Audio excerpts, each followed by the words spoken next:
Amos 5 ayat 6 dan 7, lalu disambung ayat 10 sampai dengan ayatnya yang ke-15. Demikian. Carilah Tuhan, maka kamu akan hidup, supaya ia tidak akan menyambar keturunan Yusuf bagaikan api yang melahap habis tanpa ada yang memadamkannya bagi Betel. Hai kamu yang mengubah keadilan menjadi racun pahit dan yang mengempaskan kebenaran ke tanah. Kita lanjutkan ayatnya yang ke-10. Mereka membenci orang yang memberi teguran di pintu gerbang. Dan mereka muak terhadap orang yang berkata jujur. Kamu menginjak-injak orang yang lemah dan memungut pajak gandum. Sebab itu sekalipun kamu telah mendirikan rumah-rumah dari batu yang dipotong, kamu tidak akan mendiaminya. Sekalipun kamu membuat kebun anggur yang indah, kamu tidak akan minum anggurnya. Aku tahu betapa banyaknya perbuatan jahatmu dan betapa merajalelanya dosamu. Hai kamu yang menekan orang benar, yang menerima suap, dan yang menyingkirkan orang miskin di pintu gerbang. Sebab itu, orang yang berakal budi akan berdiam diri pada waktu itu. Karena waktu itu waktu yang jahat. Carilah yang baik dan jangan yang jahat supaya kamu hidup.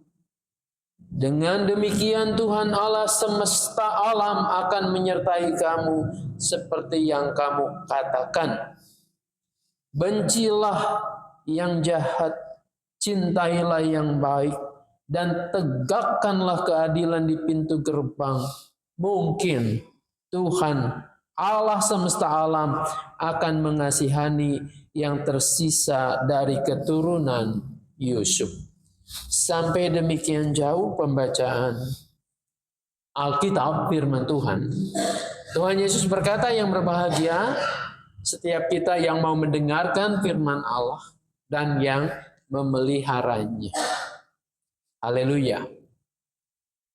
Ibu-ibu yang dikasihi Tuhan, membaca tema ini, apa yang kita pikirkan? Keluarga yang menolak egosentris.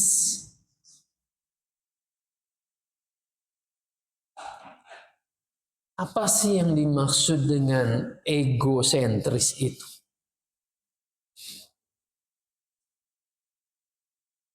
Ada yang bisa memberikan tanggapan, jawaban. Apa yang dimaksud dengan egosentris itu? Apa? Mementingkan diri sendiri. Ya, ada benarnya.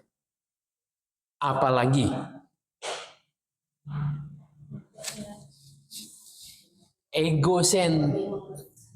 ya, lebih mementingkan diri. Egosentris dari kata ego ditambah sentris. Ego itu apa? Yesus pernah loh bicara ego eimi. Aku adalah. Pakai kata ego. Berarti ego itu apa? Aku. Ego itu saya. Nah, kemudian tadi ditambah kata sentris. Sentral, sentris, itu apa artinya? Pusat, betul. Aku adalah pusatnya kalau begitu, ya. Kalau manusia disebut dengan punya ego, punya keakuan, sebetulnya menurut ibu-ibu baik enggak sih? Baik enggak? Enggak baik. Setiap orang pasti punya perasaan keegoan itu. Ya. Perhatikan anak kecil. Mungkin sekarang cucu-cucu kita, karena anak-anaknya udah gede semua ya. Pernah lihat nggak? Cucu-cucu kita, anak-anak kecil, kalau bersama dengan temannya disediakan mainan.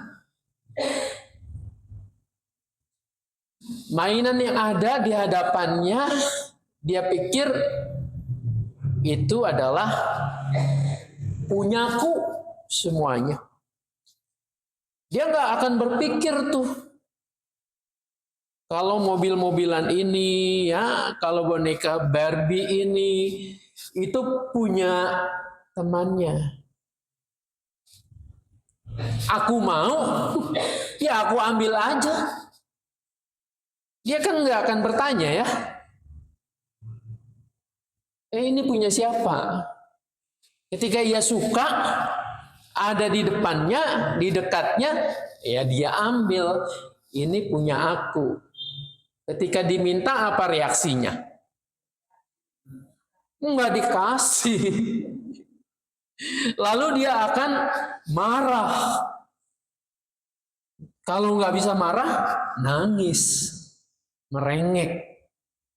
Nah, segala sesuatu yang ada di dekatnya itu adalah punya aku, milik aku. Wajar nggak kalau anak kecil kayak begitu? Anak yang masih kecil, mungkin di bawah 5 tahun, kalau punya sifat kayak begitu, segala yang ada itu punya saya. Wajar nggak? Iya, menurut saya wajar, karena usia perkembangan egonya, kata para ahli psikolog itu ya, perkembangan egonya ya memang begitu. Makin lama dia makin tahu mana yang punya dia sendiri dan mana yang bukan punya dia. Terus berkembang sampai dewasa, sampai menjelang tua, makin lama kan bukan tubuhnya saja yang berkembang, tapi kognisinya, nalarnya, otaknya, logikanya berkembang. Hatinya juga berkembang, spiritualitasnya juga berkembang. Dan ia menyadari bahwa yang ada di sekitarnya itu jelas sekarang bukan miliknya. Bahkan yang paling hebat itu nanti perkembangannya, apa yang ada padanya dia akan merasa ini juga bukan milikku, tapi Tuhan percayakan kepada aku, jadi ini ada padaku. Sekarang kalau usianya terus bertambah, tambah lama, tambah tua, gitu. Tapi sifatnya, kelakuannya tetap seperti anak kecil tadi. Semua-muanya pusatnya pada diriku. Semua-muanya yang ada itu adalah milik aku. Wajar nggak kalau begitu? Menurut saya nggak wajar. Ada sesuatu yang beda. Fisiknya bertumbuh, tetapi mentalitasnya, logikanya, kognisinya nggak tumbuh-tumbuh.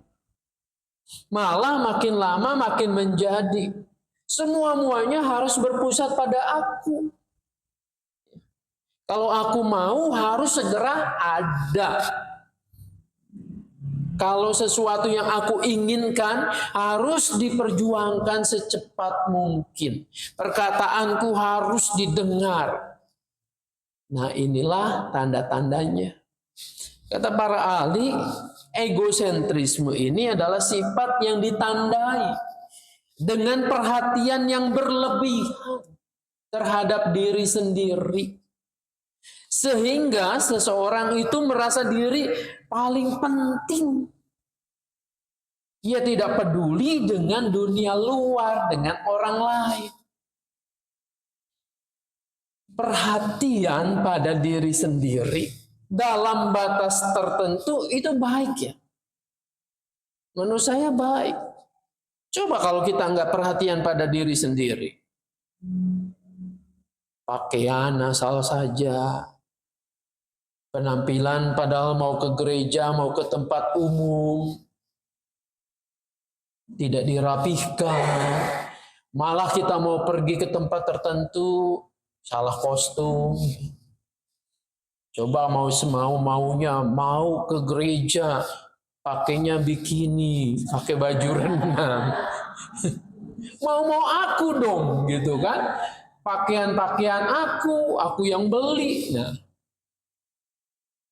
jadi kalau dalam batas-batas tertentu itu baik ketika kita memperhatikan diri sendiri, memperhatikan penampilan, memperhatikan apa yang kita makan, apa yang kita minum, memperhatikan di sekeliling kita agar kehidupan kita lebih baik. Itu baik.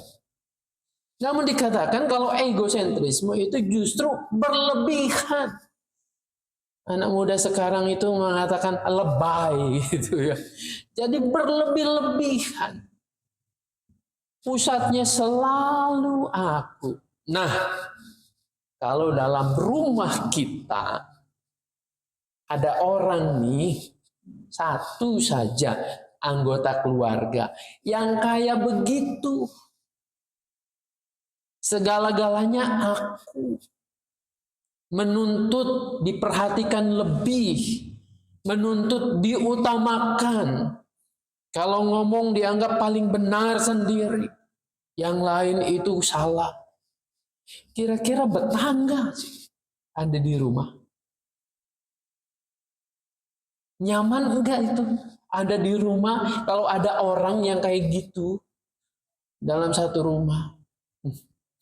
Kebanyakan geleng-geleng ya, enggak nyaman. Nah, maka banyak orang yang akhirnya mencari tongkrongan di luar. Kenapa? Di luar itu lebih nyaman. Dilayani dengan baik. Betul, keluarkan uang. Tapi kan apa di rumah kita juga nggak keluarin uang. Keluar juga gitu kan.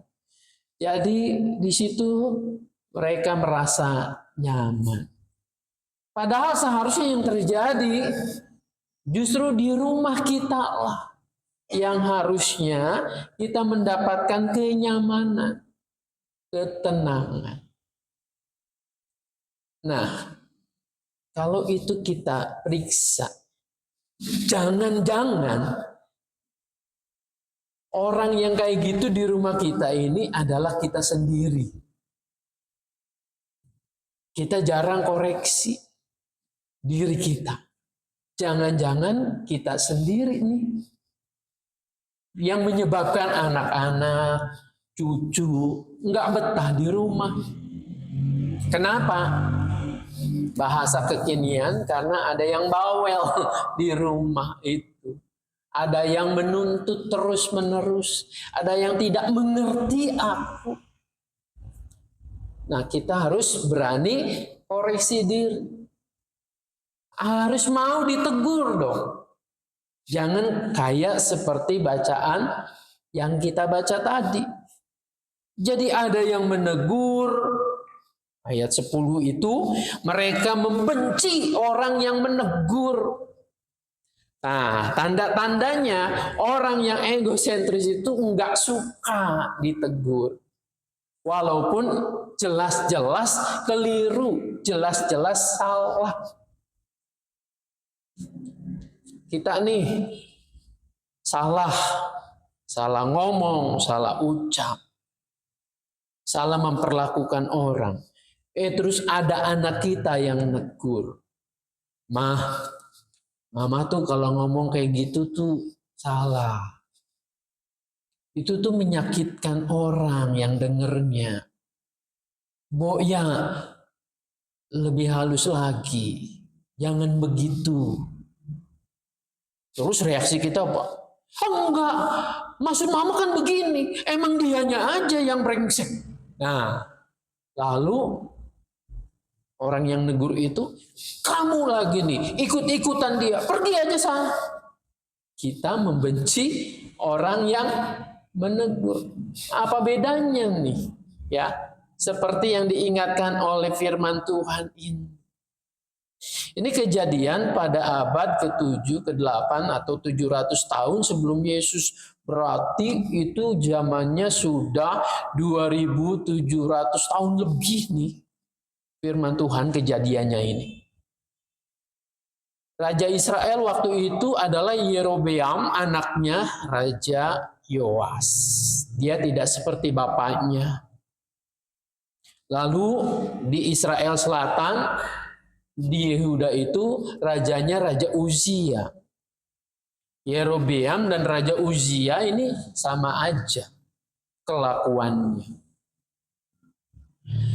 Mereka sedang dalam keadaan tidak ada perang, makmur.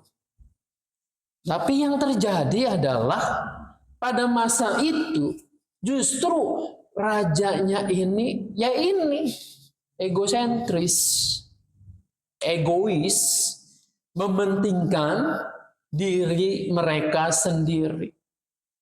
Mereka memungut pajak berlebihan, gandum dipajak, semua dipajak. Kayak zaman sekarang ya. Semuanya dipajak, kita makan dipajak, kita beli apa dipajak, pajakin aja. Gereja juga dipajak. Jadi semuanya dipajakin. Nah, lalu dalam gambaran ini kita udah sampai pasal 5 nih.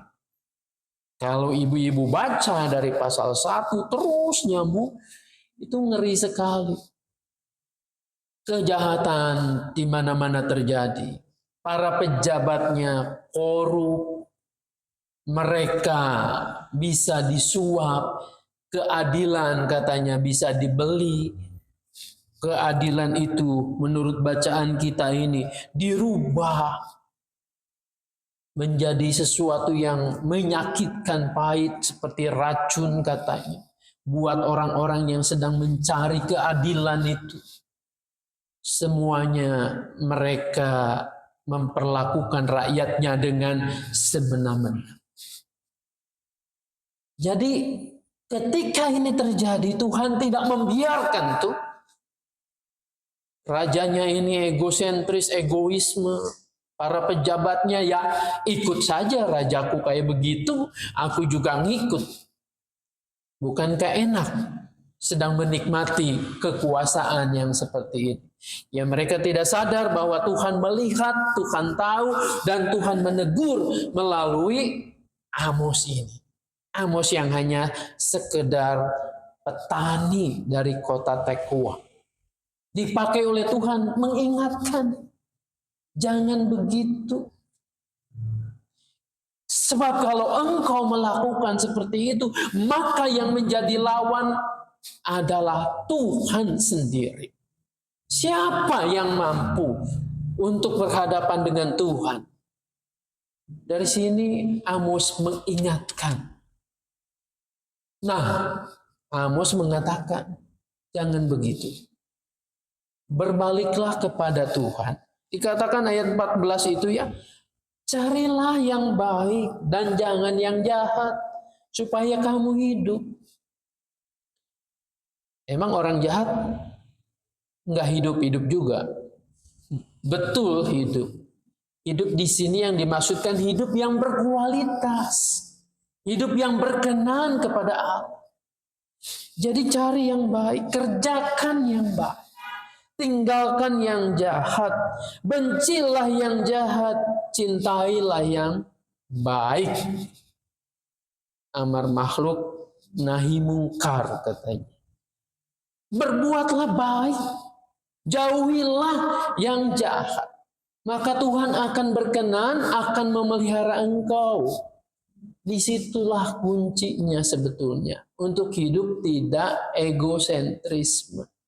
Nampaknya orang yang egois, yang egosentrisme itu mungkin dia akan menikmati kesenangan, ya, dilayani apa yang dia mau segera dia dapatkan, kenyamanan, kekuasaan. Tapi ini kan tidak selama-lamanya. Hidup di dunia ini kan sementara saja. Tidak kekal. Maka kalau ingin kekal, dikatakan carilah yang baik. Jauhilah yang jahat. Kamu akan hidup. Nah, berkaca dari teguran Amos kepada raja-raja yang egois, egosentris, yang ujungnya nanti akan mengalami hal-hal yang tidak menyenangkan. Mari kita belajar bahwa dalam kehidupan kita, tadi saya sebutkan, kita juga berpotensi bisa menjadi orang yang egosentris. Kita ada di tengah keluarga, bisa jadi kita jadi biang kerok, anggota-anggota keluarga yang lain itu jadi nggak betah. Karena kita banyak tuntutan, karena kita banyak maunya, banyak ingin diperhatikan. Sesaat mungkin kita senang, semua nurut, semua takut sama kita. Tapi lama-kelamaan, usia kita makin lama makin tua, makin tidak punya daya, tidak bisa lakukan apa-apa. Nah, kalau kita sudah terkapar, apa anak cucu kita mau nyamperin, ngurusin? Terus mereka mengatakan, ama waktu muda ama baik sekali. Kami semua sayang sama ama. Cepat baik ya, cepat sembuh ya. Syukur kalau ada yang begitu. Cucu-cucu kita. Kalau mereka dikabarin sakit, biarin aja. Dulunya cerewet banget. Nanti udah terbaring di tempat tidur juga kita dibawelin. Apain juga. Nah, tapi bukan hanya itu. Dan memang kita nggak boleh seperti itu. Setiap anak harus berbakti pada orang tua. Tapi berapa lama sih kita bisa memuaskan keinginan kita, egosentris kita? Ada waktunya. Jadi lebih baik kan kita memelihara kehidupan yang sejahtera, yang baik. Nah, inilah yang dimaksud menolak egosentris. Dimulai dari siapa? Nanti ada lagunya ya. Mulai dari diri sendiri. Jadi dari diri sendiri. Bukan kita ngomongin ke orang lain. Mulai dari diri sendiri. Walaupun mungkin kita paling tua di rumah ya. Artinya paling di situ secara sosial kedudukan kita dari anak cucu kita adalah mama, oma. Tapi kita mau mendengar, dengar kata-kata cucu. Apa sih yang ia mau sampaikan? Kenapa cucu-cucu kita tidak mau cerita? Baru cerita satu kali, "Ma, ulangan saya jelek." Lalu reaksi kita, "Dasar, kamu main handphone melulu sih. Kamu gak belajar. Guru tuh kalau lagi nerangin, kamu diem, kamu perhatikan dengan baik. Jangan sibuk sendiri." Panjang lebar ngomongnya. Baru ngomong satu kalimat. Besok-besok dia mau cerita enggak? Enggak. Ketika cucu sudah ada yang mendekati, ada pacarnya gitu, mau cerita, aku udah ada nih, emak nih, teman dekat. Awas lu ya, jangan macam-macam, panjang lebar lagi. Nah, si cucu ini pasti ceritanya ke yang lain. Yang lain itu belum tentu mengarahkan kepada yang benar, yang baik. Jadi kita harus menolak egosentris ini. Dengarkan dulu sampai selesai. Jangan tergoda membantah. Jangan tergoda untuk menasehati terus. Orang tuh kalau dinasehati terus rasanya juga bosan. Tapi orang ingin didengar. Nah, kunci supaya kita menolak egosentrisme, telinga ada 2 nih, mulut ada 1. Banyaklah mendengar, bahkan mendengarkan, memperhatikan. Lalu di situ kan akan menular. Ku mulai dari diri sendiri. Nanti ku mulai dari keluargaku. Keluarga ini sudah oke. Ku mulai dari gerejaku. Gerejanya oke juga. Nah, kan kita hidup dengan hidup yang enak, damai sejahtera. Kalau nggak ada orang yang egois. Mudah-mudahan kita menjadi orang yang betul-betul tidak egois dan menolak egosentrisme. Saya harus berhenti sebab kalau ngomong terus saya juga egosentrisme. Ngomong terus gitu ya. Biarlah Tuhan menolong memberkati kita semua. Amin. Kita masuk saat teduh.